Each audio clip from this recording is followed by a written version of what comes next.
Hello friends, मेरे YouTube channel में आपका स्वागत है। आज हम लाभ हानि तथा डिस्काउंट की 4 ऐसे टाइप के क्वेश्चनों के बारे में बात करने वाले हैं जहां पर आपको फार्मूले की कोई जरूरत ही नहीं है। आप सिर्फ कैलकुलेशन से गुणा करके क्वेश्चन को ऑरली मौखिक विद इन 1 से 5 सेकंड के भीतर बहुत आराम से हल कर सकते हैं। आइए देखिए, सबसे पहले हम पहला टाइप लेते हैं जहां पर कह रहा है कि मूल्य बढ़ाकर छूट देने के बाद भी लाभ या हानि प्रतिशत ज्ञात करें। तो कैसे करेंगे, आइए देखिए। सबसे पहला क्वेश्चन है, एक दुकानदार ने एक वस्तु का अंकित मूल्य उसके लागत मूल्य से 30% अधिक निश्चित किया। यदि वह इस वस्तु को ग्राहक को 10% की छूट पर बेचे तो दुकानदार को कितना लाभ होगा, या दुकानदार का लाभ प्रतिशत बताइए। तो देखिए, इस क्वेश्चन को करने के लिए अब जमाना ऐसा आ गया है, 5G का जमाना है और अभी हम 1G 2G 3G पे भी अटके हुए हैं। यानी यहाँ पे ऐसे क्वेश्चनों को करने के लिए हमें कोई भी फॉर्मूले की आवश्यकता नहीं है।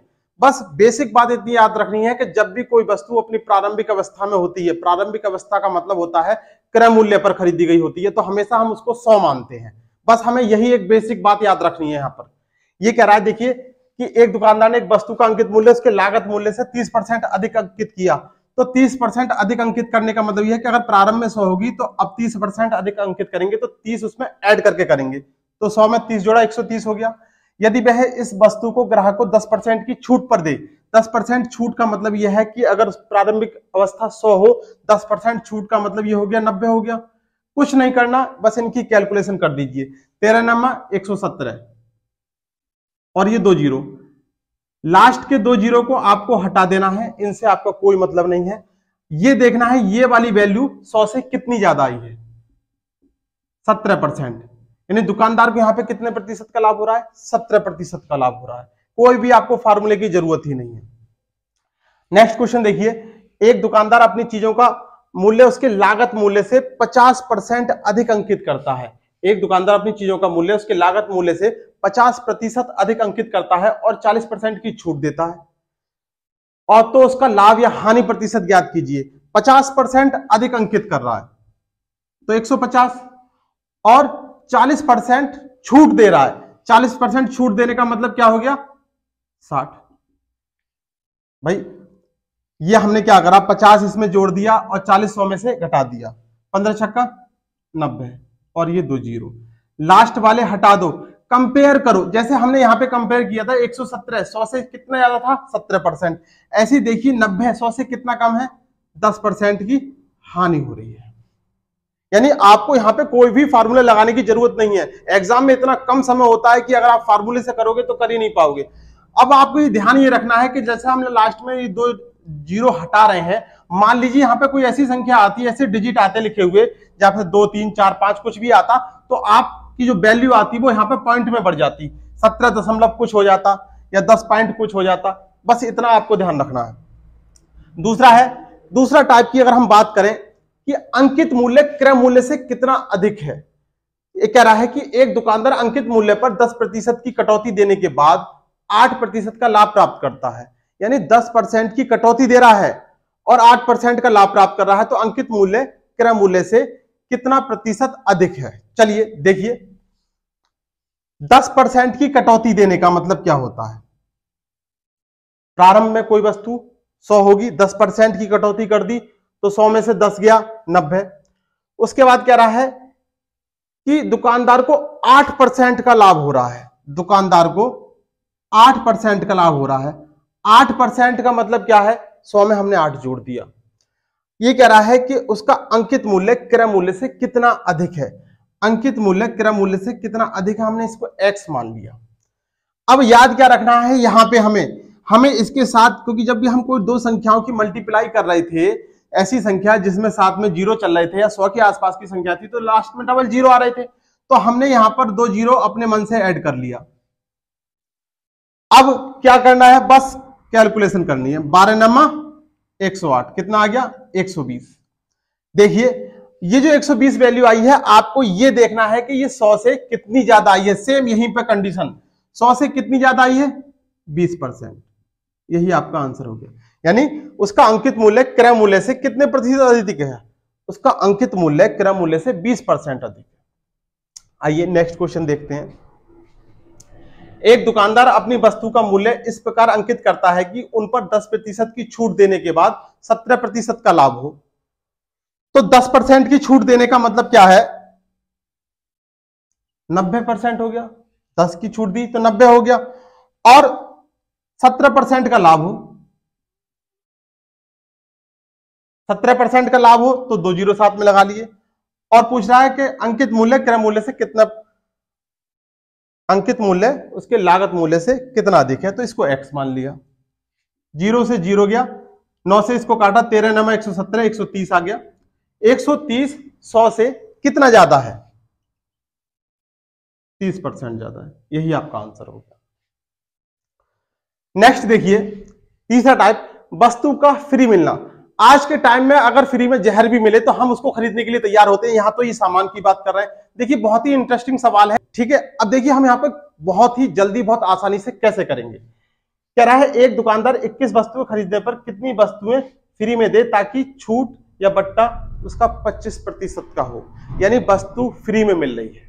देखिए यानी 21 वस्तु मिल रही है, 21 सामान मिल रहा है, और साथ में कुछ फ्री भी मिल रहा है। अच्छा एक बात बताइए, जो फ्री मिल रहा है वो हमें छूट की वजह से ही तो फ्री मिल रहा है, और छूट हमारी कितनी है, 25% की।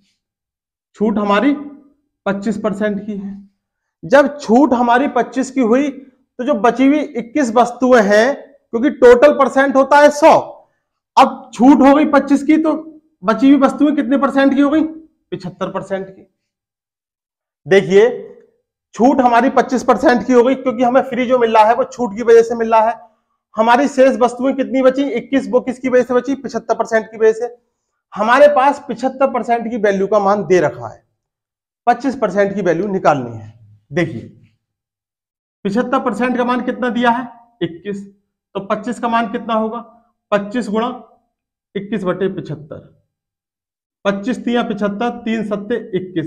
कितनी वस्तुएं साथ में फ्री मिलेंगी, 7 वस्तुएं। कोई भी फार्मूले की आवश्यकता नहीं है।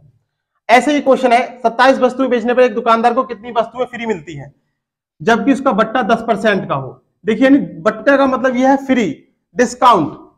27 वस्तुएं हैं, साथ में फ्री वस्तु मिल रही है, बट्टा कितना है, 10 का। देखिए यहां 25 का था, यहां पे कितना हो गया, 10% का। यानी ये 27 वस्तु मिल रही है, ये कितने परसेंट पे मिल रही होंगी, 90 पे। 90% की वैल्यू कितनी है, 27, तो 10% की वैल्यू कितनी होगी, 10 गुणा 27/90। 0 से 0 गया, 9 3 27। यानी कहने का मतलब यह है यहां पर कितनी वस्तुएं मिल रही होंगी, फ्री 3 वस्तुएं। कोई फार्मूले की आवश्यकता ही नहीं है। आइए अब हम देखते हैं नेक्स्ट टाइप का, ऑफर। आजकल मार्केट में इतने ऑफर लगे हुए हैं, हमें ये पता ही नहीं चल पाता कि कौन सा ऑफर हमारे लिए अच्छा है और कौन सा ऑफर हमारे लिए फायदेमंद नहीं होगा। तो देखिए सबसे पहले हम इसको एक्सप्लेन करेंगे, हम इसको सीखेंगे कि कौन सा ऑफर बेटर है, इसके लिए हम कैसे निकालेंगे। देखिए 50% और 40% की अगर हम बात कर रहे हैं, 50% और 40% की अगर हम बात करें,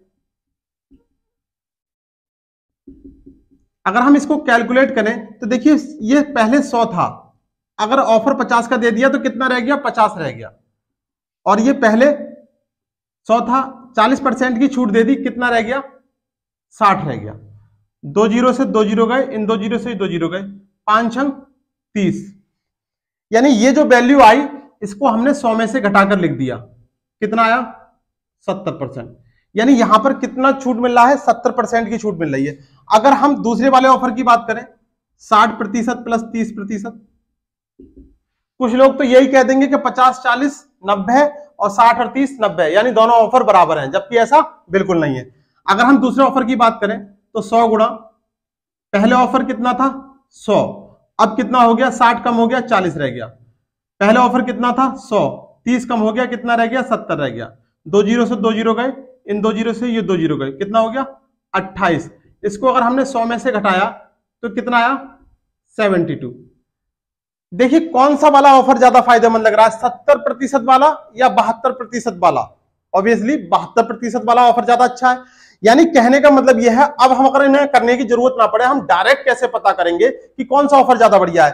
तो याद क्या रखना है आपको, देखनी है जिस ऑफर में न्यूमेरिकल वैल्यू, जिस ऑफर में संख्याएं बड़ी दे रखी हो, चाहे वो पहले दे रखी हो या बाद में दे रखी हो, उससे कोई फर्क नहीं पड़ रहा। जिस ऑफर में न्यूमेरिकल वैल्यू बड़ी दे रखी है वही ऑफर ग्राहक के लिए ज्यादा फायदेमंद होता है, वही ऑफर ज्यादा छूट देता है। अगर हम इस क्वेश्चन को देखें, ये हमने एक्सप्लेन किया, अगर हम इसको डायरेक्ट हल करें, निम्नलिखित में से कौन सा बट्टा ग्राहक के लिए ज्यादा फायदेमंद है? ग्राहक के लिए ज्यादा फायदेमंद याद क्या रखना है, न्यूमेरिकल वैल्यू बड़ी होनी चाहिए। न्यूमेरिकल वैल्यू किसकी बड़ी है? देखिए सबसे बड़ी न्यूमेरिकल वैल्यू क्या है, ये है। आगे कुछ हमें सोचना ही नहीं है, आंसर हमारा आ गया है। तो इस तरीके से आज हमने लाभ हानि तथा छूट की, डिस्काउंट की, ये 4 टाइप के क्वेश्चन देखे जहां पर हमने कोई भी फार्मूले का प्रयोग नहीं किया। अगर आप लाभ हानि तथा छूट या अन्य किसी चैप्टर की इसी तरीके की कैलकुलेशन के साथ बहुत फास्ट, यानी जहां पर आपको ऐसी ट्रिक जिसमें आपको दिमाग न लगाना पड़े, ऐसी वीडियोस देखना चाहते हैं या फिर ऐसी वीडियोस की नोटिफिकेशन आपको जल्दी से जल्दी प्राप्त हो सके, तो मेरे चैनल को सब्सक्राइब कीजिए और बेल आइकन के बटन को दबाना ना भूलें ताकि आपको नोटिफिकेशन सही समय पर मिलता रहे। आज के लिए बस इतना ही, धन्यवाद।